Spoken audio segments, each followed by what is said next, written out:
We're smooth 98.1 FM. It's time for Business Express, and I'm joined this morning by Oladele, a founder of the Money with Club for this morning, and she'll help us unpack all we've got on our tray this morning. So, good morning, Ola. Good morning. Morning. Happy to be here. Okay, welcome. Happy to see you also. So let's begin the conversation. It would seem like as the day was good, the business day was coming to an end yesterday. The information filtered into town what the government was doing, slashing the president at the federal level, slashing his travel entourage delegation by 60%. And so that means, you know, going by the article from the Guardian newspaper says the president, if he was traveling locally, would now be having 25, persons in his entourage locally. But if he's going abroad, that may be like some 5 persons or thereabout. Very lean delegation. But speak to us, Ola, about all of these as it would. What do you make of the reduction in traveling entourage of the president, vice president, the office of the first lady, the wife of the vice president also? Speak, Ola, speak to us. I think this is a very welcome development as a nation. I mean, if you've seen any of those videos when the president is coming to a particular town, or I mean, we're in Lagos. The last time the president was in Lagos and he went into Lagos Island, we saw the number of cars, not just the number of cars, the type of cars, right? That were in that entourage. That entourage, by the time if you're counting each car, let's be modest and say 200 million each. You would easily get to almost 4 billion in terms of the value of those cars, and then in terms of the manpower that's just following him about, and I mean, at a point in the nation where cost a thing, I even suspect that our president was going around with more people than the United States president. If I remember, all these videos that we watch, about it. So I think it's a really welcome development. I think it's almost showing or reflecting on the situation we are in as a nation. I also love the fact that even his principal staff has been affected by this decision. So it's almost like he's cascading it down. Principal staff, other ministerial appointments and other like roles like that. So it's good. Um, are these people adding value? I don't think so. Are you going to have to feed them? Of course you will, So and then with more people following him, there's additional cost of security for those people. And so it just keeps piling up. So is this a welcome development? Yes, it is. The question is, how is it going to be implemented? Is it going to be implemented? And that's what we are waiting for. It's be fantastic to see. Another thing that I did love was the fact that they said the state security, like the DSS in each state, will be responsible for his security. That is actually quite thoughtful because, yes, there's a fact that you are still the president. We don't want to hear story along the way because you decided to do cost-cutting measure. But we already have the institutions that are working. So why would you fly people from Abuja to come and do stuff in Lagos when those people have colleagues here?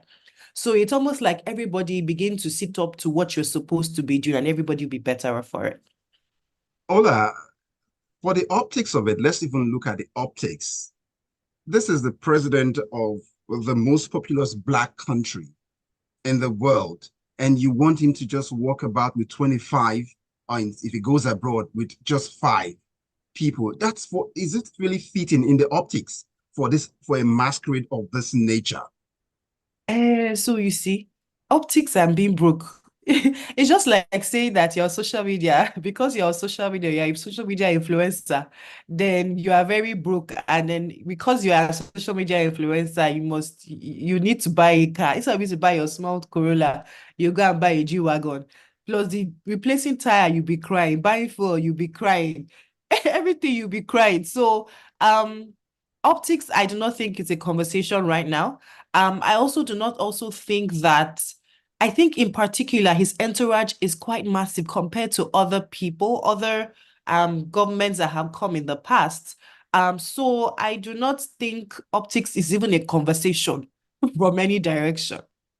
In a way, you also talked about the caliber of the vehicles we see in the entourage. It's in those kind of vehicles we see, they are gluttons when it comes to drink, sucking up fuel. Look at that in itself Yes. also. Yes, yes. So, I mean, if you're going with Corollas, office cars, like the cars that, it's even a different thing. But the cars that everybody is in, every single person, right, is such an expensive fuel guzzler, such expensive cars to maintain.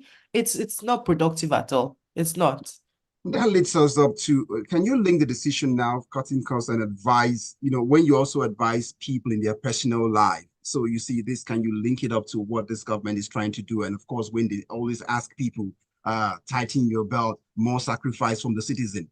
Is this more like looking like, yes, the government is listening and they also want to begin to tighten their belt also?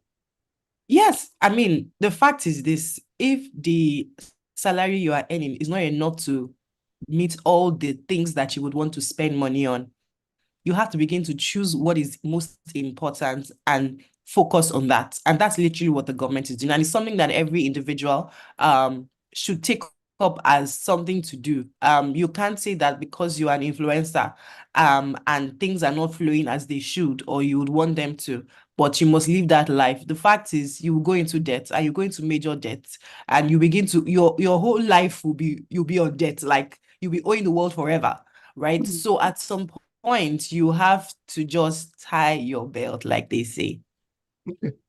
I'll get back to you all shortly, but I'd like the listener to know that they can be part of this conversation, our clients also. That means the listener, or if they send us a message onto our WhatsApp platform on 0809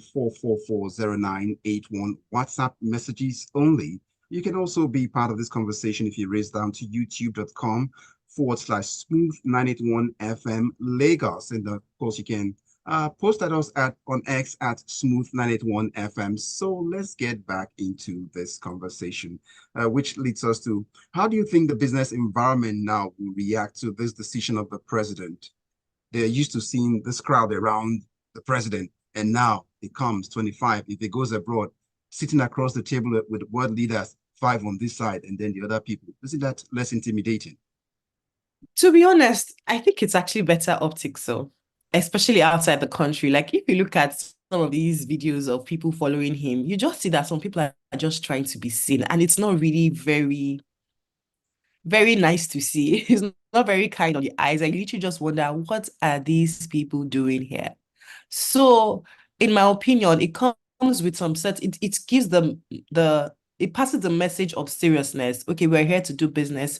We realize there's a problem, and we are doing our own part, what is within our power to address the issues. So I think I don't think. I mean, the situation we are in is public. The Nigerian economic situation is public. So if you come with 100 people, you're like, you people say you have an issue, you're asking for help, and you flew 1,400 people to Dubai for COP28. It doesn't still add up. So when you come trim, it shows we are serious.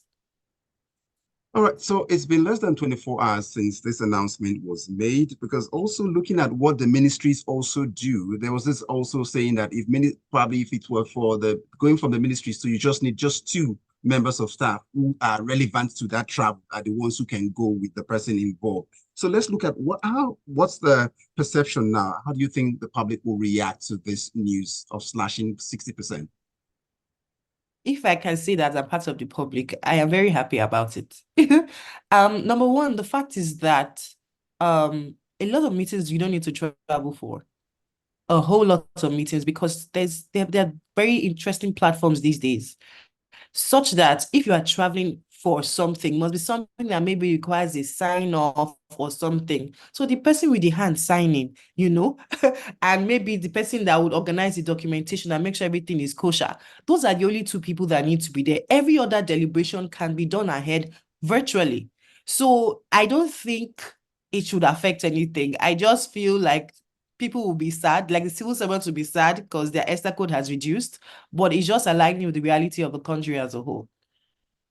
This takes us down to our the last lap of the conversation on your tray. This lets you know that we are also expecting to read a couple of messages in a short while. So make sure you also be part of the conversation this morning on 0809 WhatsApp messages only. The conversation is around President Tinubu's cost cutting and high level cabinet suspensions. That's what it's all about this morning. And our guest Ola Oladele is still helping us make a more sense of this whole issues around it now.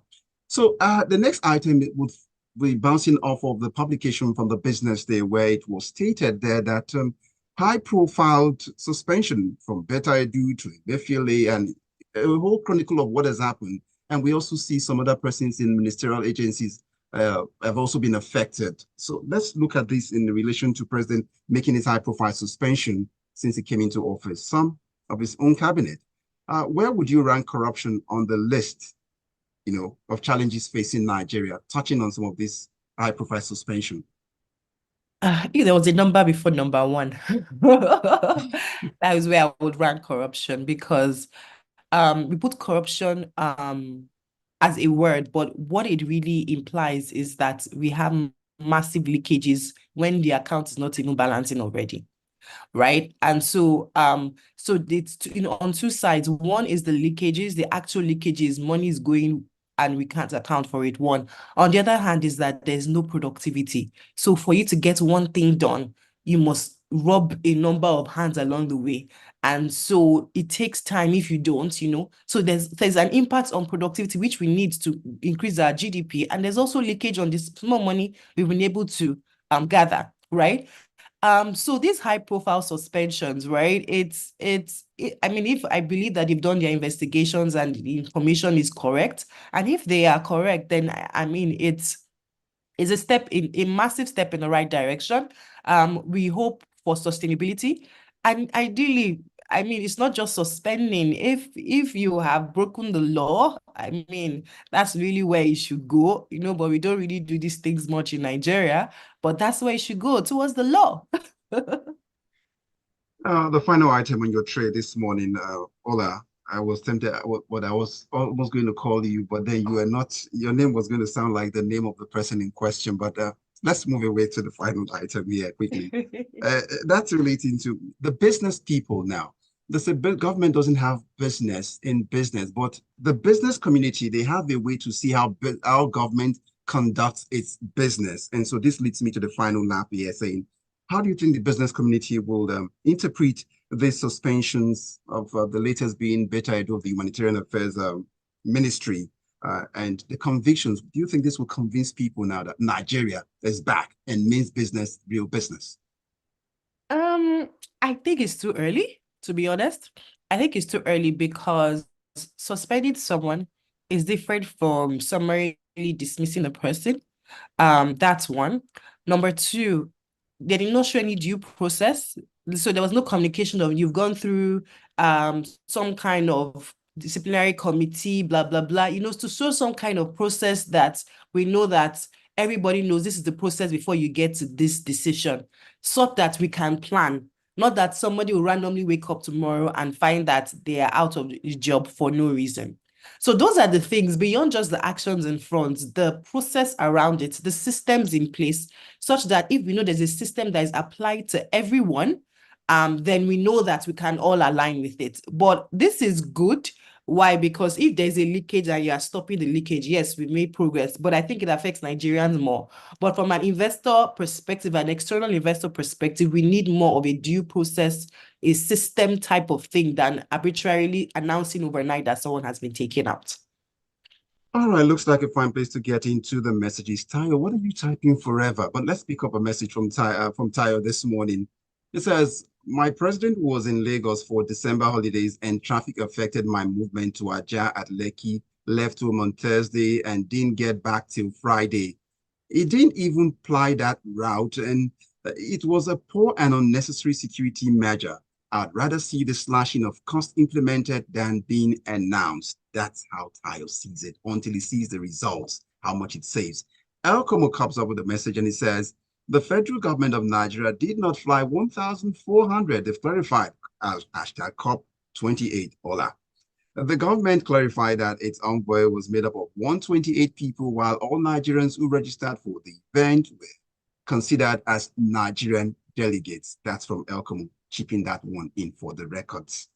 I go over now to pick up this message from Gilbert from Musa from Festac. We commend the federal government on cost-cutting measures. Implementation of this measure is key. After all, some regimes have announced it before now, so it's not like it's something new.